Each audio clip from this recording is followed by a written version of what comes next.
প্রথম পরিচ্ছেদ, আমার পিতামাতা ও বাল্যজীবন।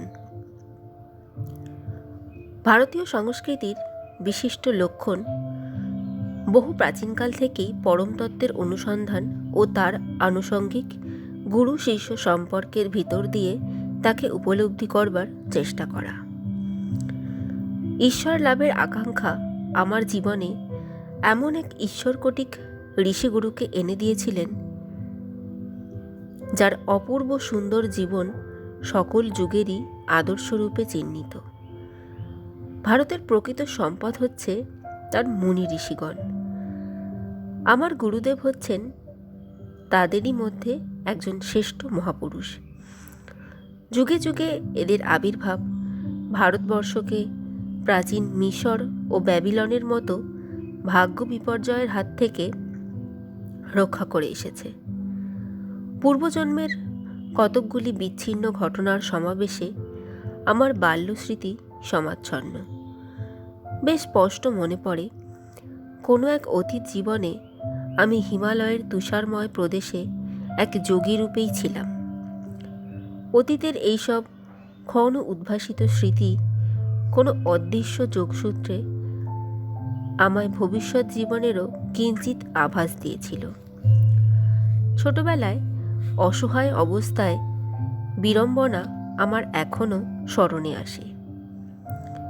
চলতে না পেরে বা নিজেকে স্বাধীনভাবে প্রকাশ করতে না পেরে আমি অত্যন্ত ব্যথিত বোধ করতাম। আমার শিশু দেহের অপটুতার কথা স্মরণ করে মনের মধ্যে প্রার্থনার তরঙ্গ উদ্বেলিত হয়ে উঠত। আমার গভীর ভাবপ্রবণ জীবনে আমার হৃদয়ের ভাব মনের মধ্যে নানা ভাষায় উচ্ছ্বসিত হয়ে উঠত। ওই ভাষা বিভ্রাটের মধ্যে আমার কান আত্মীয় স্বজনদের বলা অবিরাম বাংলা শব্দ শুনে শুনে ক্রমশ সেই ভাষায় অভ্যস্ত হয়ে উঠল। গুরুজনেরা আমার ছলনা দেখে মনে করতেন আমার আনন্দ তরল শিশুমন কেবলমাত্র খেলনা আর বৃদ্ধাঙ্গুষ্ঠ লেহনেই নিমগ্ন। মনের নানা অকারণ উদ্বেগ ও উত্তেজনা আর দেহের অসামর্থ্য আমার মধ্যে বহু অদম্য ক্রন্দন বেগের সৃষ্টি করত। আত্মীয় স্বজনেরা এই অযথা ক্রন্দনের কোনো কারণ আবিষ্কার করতে না পেরে বিমূঢ় হতেন। সুখের স্মৃতিগুলিও মনের মধ্যে ভিড় করে দাঁড়াত। মায়ের আদর, আধো আধো উচ্চারণে আমার প্রথম কথা বলার চেষ্টা, আর হাঁটি হাঁটি পা পা বুলির সঙ্গে সঙ্গে হাঁটবার চেষ্টা, এইসব স্মৃতির আলোকে দেখতে পেতাম। বাল্যজীবনের এইসব প্রাথমিক সাফল্য যদিও শীঘ্রই ভুলে গিয়েছি, তবুও তারাই পরে আত্মবিশ্বাসের একটা স্বাভাবিক ভিত্তি হয়ে উঠেছিল। আমার দূরপ্রসারী স্মৃতির ব্যাপারগুলি যে খুব অসাধারণ তা নয়। অনেক যোগীদের সম্বন্ধে জানা গিয়েছে যে এই জগৎ নাট্যশালায় তাদের এক জীবন হতে উৎক্রান্ত হয়ে মৃত্যুপথে পরবর্তী জীবনে আবির্ভাবকালে তারা তাদের আত্মচেতনা অব্যাহত রাখতে সমর্থ হয়েছেন। মানুষের যদি কেবল দেহমাত্রই সার হতো, তাহলে সেই দেহনাশের সঙ্গে সঙ্গেই তার ব্যক্তিত্বও সব হারিয়ে যেত। কিন্তু শত শত বর্ষ ধরে মহাপুরুষ ও অবতারগণ যদি সত্যবাণী প্রচার করে গিয়ে থাকেন, তাহলে বলতে হতো মানুষ হচ্ছে মূলত একটি জীবাত্মা, বিদেহী ও সর্বব্যাপী। আশ্চর্যজনক মনে হলেও শৈশবের সুস্পষ্ট স্মৃতি কিন্তু বিরল নয়। নানা দেশ বিদেশে বেড়াবার সময় আমি সত্যনিষ্ঠ নরনারীদের মুখ থেকে তাদের অতি শৈশবকালের বহু স্মৃতিকাহিনী শুনেছি। উত্তর পূর্ব ভারতের হিমালয়ের কাছে গোরক্ষপুরে 1893 সালের 5ই জানুয়ারি তারিখে আমার জন্ম হয়। সেখানেই আমার বাল্যজীবনের প্রথম 8টি বছর অতিবাহিত হয়েছিল। ভাই বোন মিলে আমরা 8 জন, 4 ভাই ও 4 বোন। সংসার জীবনে আমি মুকুন্দলাল ঘোষ নামে পরিচিত। পিতামাতার আমি দ্বিতীয় পুত্র এবং চতুর্থ সন্তান। আমার পিতামাতা ক্ষত্রিয় বংশসম্ভূত বাঙালি। উভয়েই সাধু প্রকৃতির ছিলেন। তাদের অন্তরে পরস্পরের প্রতি প্রশান্ত মহিমময় প্রীতি কখনো চপলতার দ্বারা লঘু হতে দেখিনি।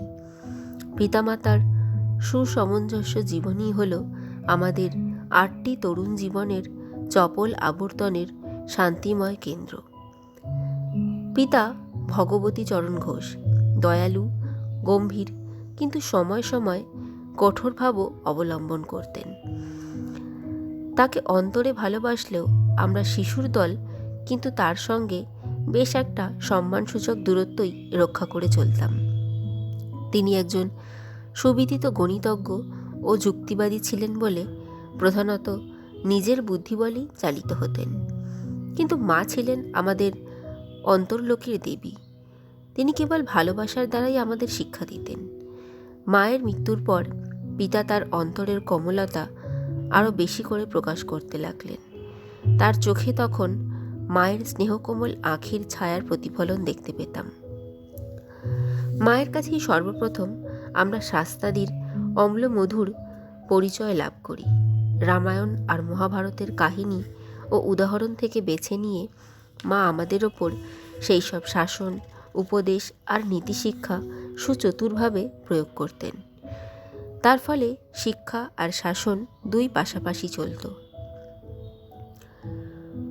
শ্রদ্ধার প্রকাশস্বরূপ প্রত্যহ বৈকালে মা আমাদের সযত্নে পরিপাটি করে সাজিয়া দিয়ে বাড়ির বাইরে রাস্তায় দাঁড় করিয়া রাখতেন, পিতাকে অফিস হতে বাড়ি ফেরবার সময় অভ্যর্থনা জানাবার জন্য।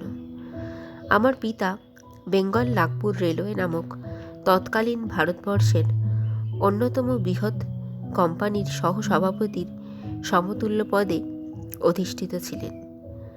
কার্যোপলক্ষে তাকে নানা রাজ্যে ভ্রমণ করতে হতো।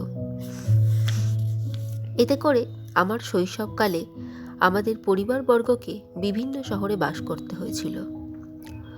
দুস্থ লোকেদের অভাবমোচনে মা সর্বদাই মুক্তহস্ত ছিলেন।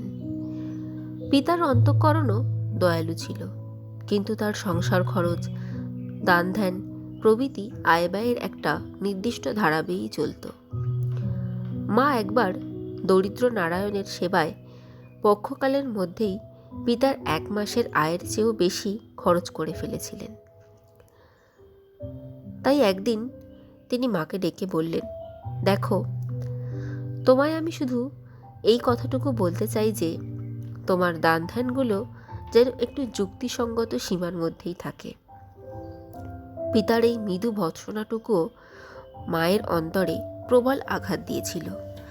ছেলেদের কাছে পিতার সঙ্গে মনান্তরের কথা বিন্দুমাত্র উল্লেখ না করে মা তখনই এক ভাড়াটে গাড়ি রাখালেন।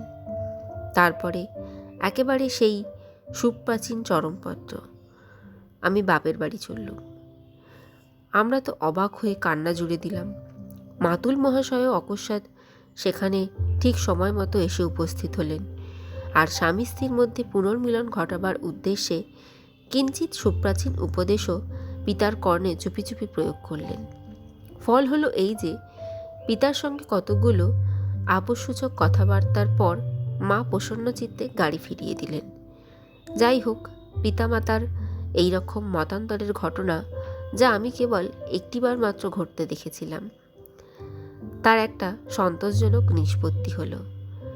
কিন্তু আর একবার উভয়ের মধ্যে এক বিশেষ কথাবার্তা আজ মনে পড়ছে, সেটাই এবার বলি। পাশের ঘর থেকে শুনতে পেলাম মা বাবাকে বলছেন, দেখো, একটি বড় দুঃখিনী মেয়ে বাড়িতে এসে হাজির হয়েছে।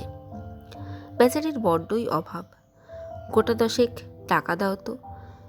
মেয়েটির দুঃখ দূর করবার চেষ্টায় মায়ের হাসি মুখে আর্জি পেশ করাতে পিতার ওপর বেশ প্রভাব বিস্তার করল।